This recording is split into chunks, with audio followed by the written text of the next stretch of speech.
Struggle committee పక్షాన వాళ్ళందరికీ కూడా ధన్యవాదాలు తెలియజేయడం జరుగుతూ ఉంది.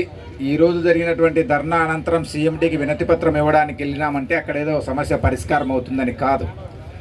మా సమస్యల మీద రాబోయేటువంటి రోజుల్లో కూడా ఎలాంటి ఉద్యమాలు చేయబోతాం అనేటువంటిది కూడా చెప్పడం జరిగింది. ఈ ధర్నా తర్వాత రేపు 18, 19 తారీఖులలో ఎమ్మెల్యేలకు, ఎంపీలకు, ఎమ్మెల్సీలకు, మంత్రులకు ఆయా నియోజకవర్గాల్లో వినతి పత్రాలు ఇచ్చే కార్యక్రమాన్ని విజయవంతంగా చేయడానికి అందరం కృషి చేయాలా.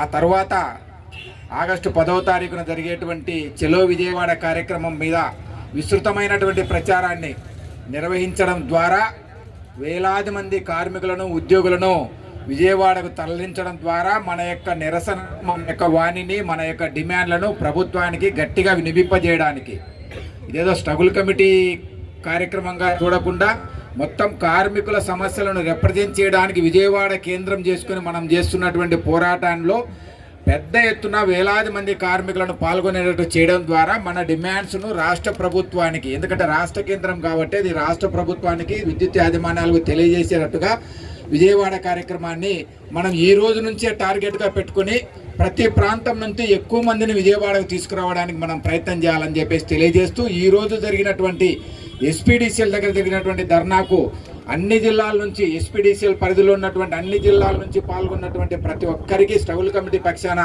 ధన్యవాదాలు తెలియజేస్తూ, ఇక్కడ ధర్నా చేయడానికి, ర్యాలీ చేయడానికి అవకాశం ఇచ్చినటువంటి పోలీసు విభాగానికి, ఈ న్యూస్ కవరేజ్ కోసం ఇచ్చినటువంటి పత్రికలకు, పత్రికా విలేకరులకు అందరికీ ధన్యవాదాలు తెలియజేస్తూ, ఈ ధర్నా జరగడానికి, ధర్నా విజయవంతంగా ముగియడానికి కారణమైనటువంటి సిఐటియు నాయకత్వానికి కూడా మన అందరి తరపున కృతజ్ఞతలు తెలియజేస్తూ ఈ ధర్నా కార్యక్రమాన్ని ఇంతటితో ముగిస్తా ఉన్నాం. ఈ ధర్నా మాత్రమే ముగిసింది, ఉద్యమం కాదు.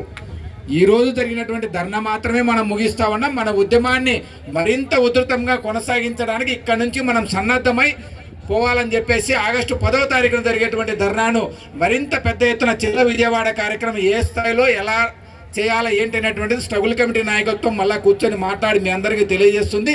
ఈరోజు జరిగినటువంటి ధర్నాను ఇంతటితో ముగించడం జరుగుతూ ఉంది.